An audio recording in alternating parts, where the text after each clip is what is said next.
Assalamualaikum warahmatullahi wabarakatuh. Perkenalkan nama saya Andi Masra dengan NIM 23650037. Di sini saya akan membahas tentang hasil diskusi kami, yaitu digital forensik dan investigasi insiden. Jadi digital forensik itu adalah teknik ilmiah yang mengidentifikasi, mengumpulkan, dan menganalisis bukti digital. Jadi, ini tuh sangat penting dalam menyelidikkan kejahatan siber dan insiden keamanan. Undang-Undang ITE nomor 19 tahun 2016 mengakui bukti elektronik sebagai alat bukti sah.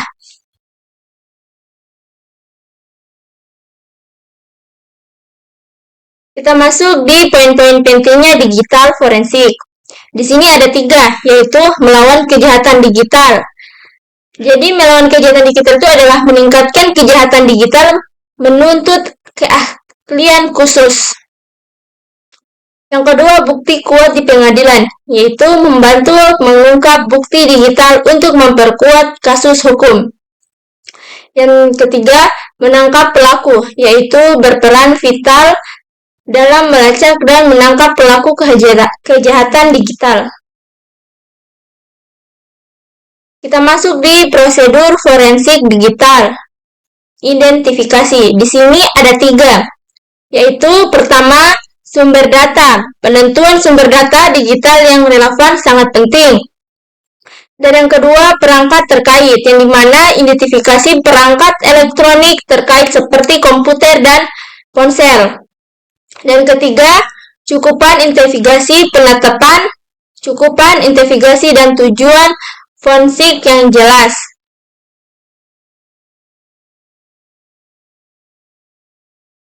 Kita masuk di prosedur forensik digital akuisisi. Di sini ada 4, yaitu pengumpulan data, yang dimana pengumpulan data digital ini harus menggunakan metode valid.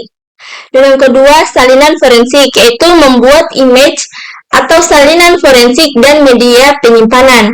Dan yang ketiga, write blocker, yang dimana menggunakan write blocker ini mencegah perubahan data asli. Dan yang keempat, dokumentasi lengkap, yaitu dokumentasi lengkap proses akuisisi dengan tim staff.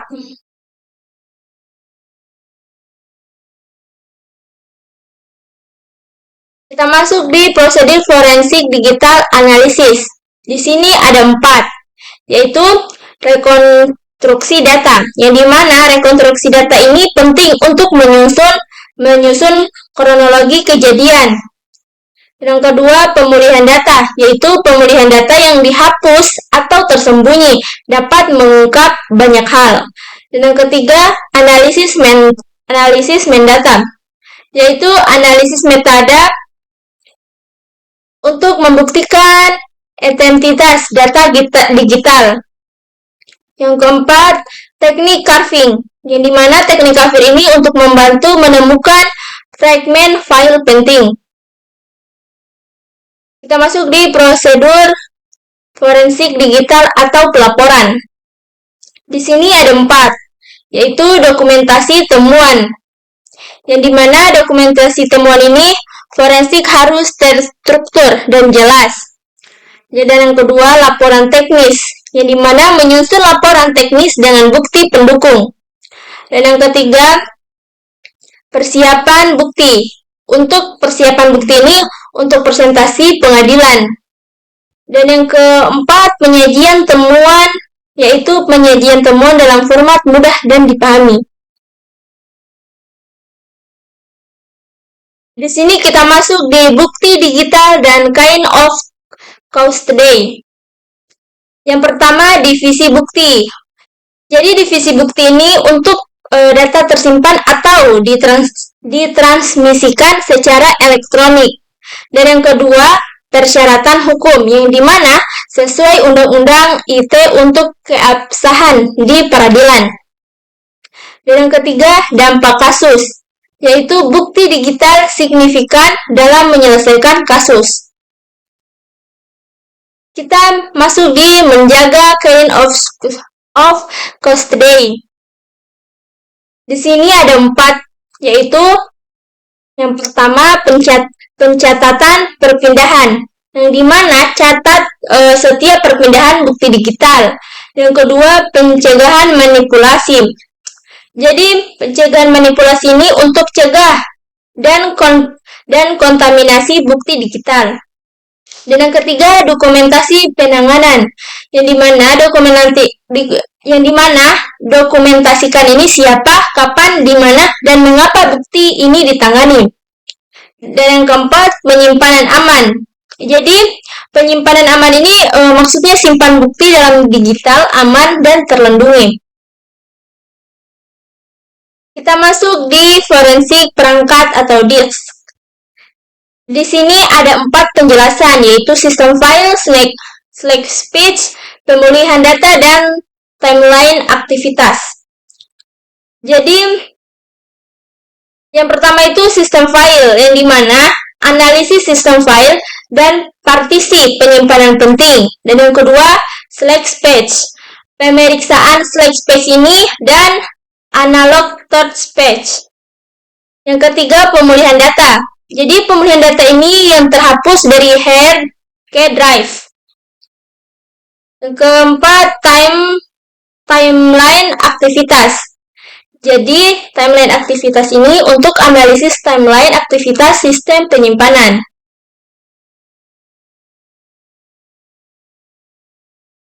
Kita masuk di forensik perangkat atau memori. Di sini ada 4, yaitu RAM-DOM. Jadi RAM-DOM ini pengambilan data analisis RAM-DOM. Sedangkan yang kedua, proses berjalan, yaitu identifikasi proses saat insiden terjadi. Yang ketiga, malware. Jadi malware ini analisis malware ini dan kode berbahaya dalam memori. Yang keempat, informasi kredensial, yaitu ekstraksi password dan autentikasi dan memori. Apa itu forensik digital? Jadi, forensik digital itu adalah identifikasi, pengumpulan, pemeriksaan, dan analisis digital. Tujuannya untuk menemukan fakta dan bukti relevan untuk hukum. Terus diterapkan, jadi forensik digital ini diterapkan pada investigasi kriminal, pelanggaran keamanan, dan sengketa data. Ini tuh untuk mengungkap jejak digital yang tersembunyi. Kita masuk di proses investigasi insiden. Di sini ada 5, yaitu identifikasi. Jadi identifikasi ini adalah mendeteksi dan mengakui insiden keamanan atau memahami ruang lingkupnya.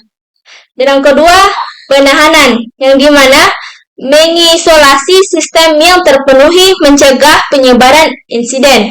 Dan yang ketiga, pemberantasan. Jadi pemberantasan ini itu untuk menghilangkan akar penyebab insiden atau memastikan tidak ada lagi ancaman. Dan yang keempat, pemulihan, yang dimana pengembalian sistem ke operasi normal atau meminimalkan dampak. Kelima, pelajaran. Jadi pelajaran ini proses investigasi insiden ini untuk menganalisis insiden untuk perbaikan masa depan atau mencegah terulangnya insiden serupa. Kita masuk di alat bantu forensik atau autopsi.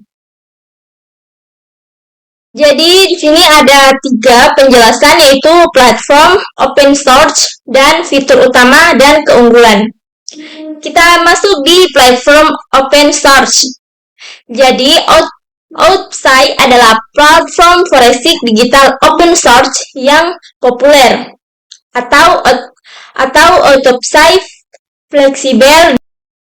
Jadi kita masuk di fitur utama, yaitu menganalisis sistem file, melakukan pencarian kata kunci, serta membuat analisis lini masa peristiwa. Kita masuk di keunggulan, yang dimana keunggulan ini gratis dan memiliki komunitas pendukung yang aktif atau memudahkan pemula dalam forensik.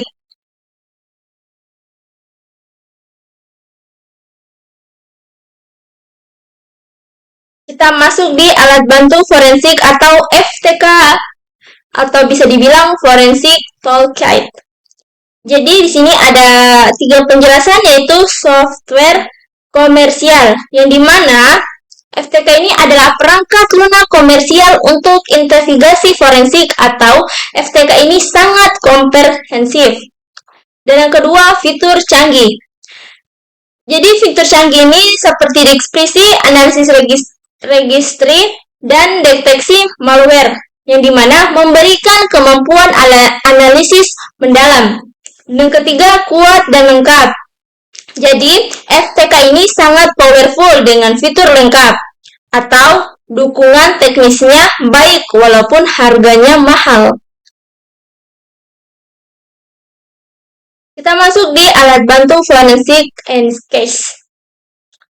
Jadi di sini ada 3 pembahasan, yaitu biaya lisensi, pengguna, dan keamanan data. Jadi biaya lisensi itu harga lisensi tahunan sekitar 3.000 won.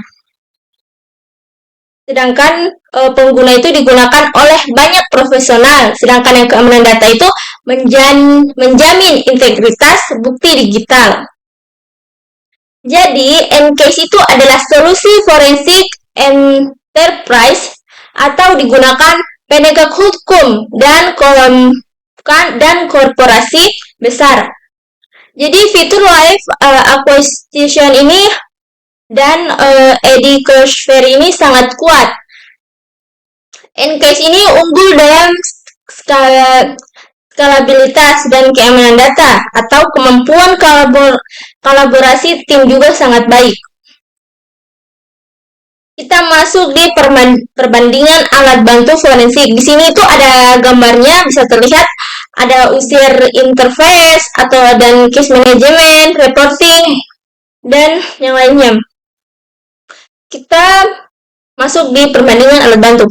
Di sini tuh ada tabel-tabelnya, ada alat, tipe, harga, fitur utama, dan kemudahan pengguna. Di sini tuh pilihan alat itu tergantung pada kebutuhan supaya cocok untuk pemula. FTK dan Ncase ini untuk luas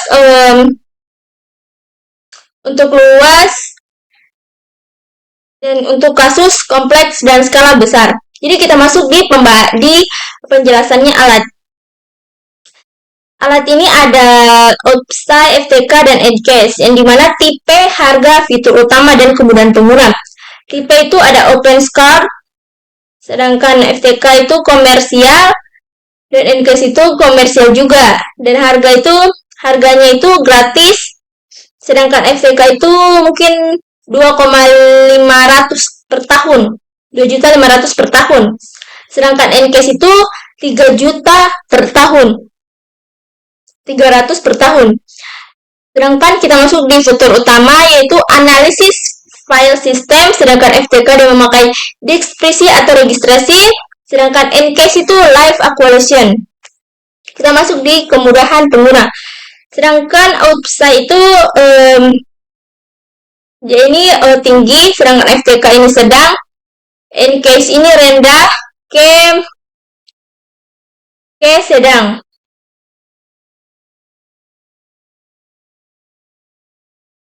Kita masuk di pelaporan hasil investigasi. Di sini ada 4 penjelasan, yaitu ringkasan eksekutif, yang dimana gambaran umum temuan utama itu ditulis singkat dan jelas. Sedangkan yang kedua, metodologi, yaitu proses investigasi yang dilakukan atau memastikan transparansi.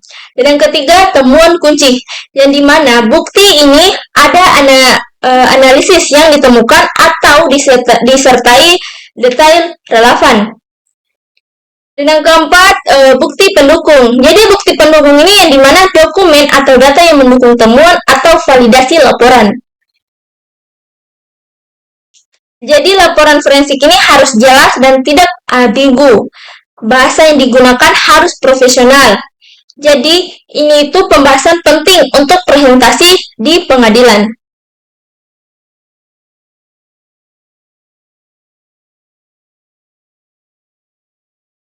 Kita masuk di presentasi di pengadilan.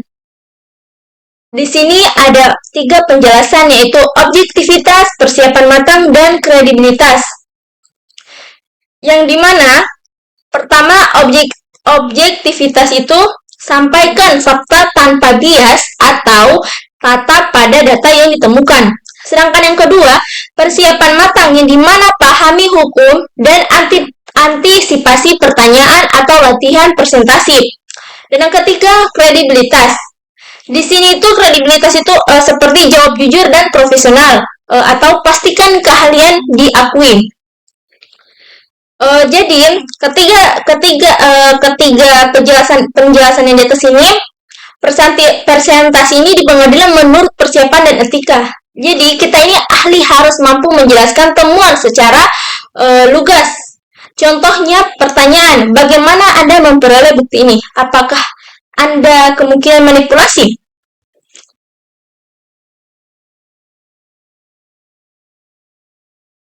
Di sini kita masuk di tantangan dalam forensik digital. Di sini ada 4, yaitu volume data besar, pelatihan berkelanjutan, dan ekspresi dan anti forensik. Dan terakhir, perubahan teknologi. Kita masuk di volume data besar. Yang pertama, jadi volume data besar ini adalah analisis big data memerlukan sumber daya besar atau memperlambat proses investigasi. Dan yang kedua, ekspresi dan anti forensik, yaitu teknik canggih menyulitkan akses data atau membutuhkan keahlian khusus. Dan yang ketiga, perubahan teknologi, yaitu teknologi berkembang sangat cepat, menyelidik harus selalu diperbarui. Sedangkan yang keempat, pelatihan berkelanjutan. Jadi, pelatihan berkelanjutan ini adalah sertifikasi dan pendidikan terus-menerus penting dan menjaga keahlian tetap relevan.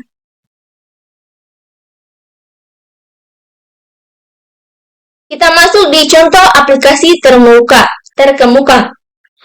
Jadi di sini ada Autopsy dan Forensic.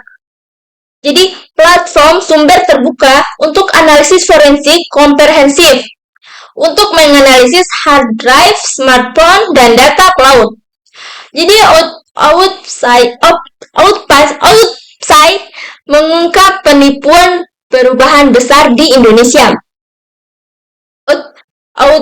Autopsy juga ini menganalisis log server dan email, mengungkapkan bukti senilai miliaran rupiah.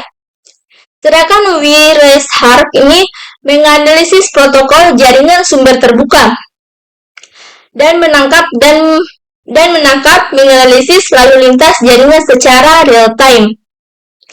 Wireshark juga ini digunakan dalam serangan ransomware di Rumah Sakit Jakarta.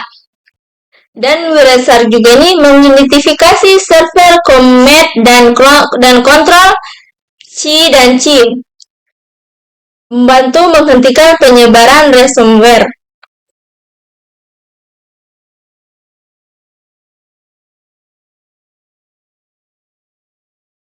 Kita masuk di kesimpulan dan langkah berikutnya. Di sini ada 3 penjelasan, yaitu identifikasi ancaman, pemulihan efisien, dan inventasi keterampilan. Yang pertama, identifikasi ancaman, yang dimana alat-alat ini sangat penting untuk mengidentifikasi ancaman, ataupun mereka memungkinkan penemuan bukti digital ini yang akurat. Dan yang kedua, pemulihan efisien. Jadi teknik yang tepat memungkinkan pemulihan yang efisien ini minimalkan dampak insiden keamanan. Kita masuk di investasi keterampilan, yang dimana investasi dalam keterampilan sangat penting. Keterampilan ahli memastikan investigasi berhasil. Jika ada salah kata mohon dimaafkan. Wassalamualaikum warahmatullahi wabarakatuh.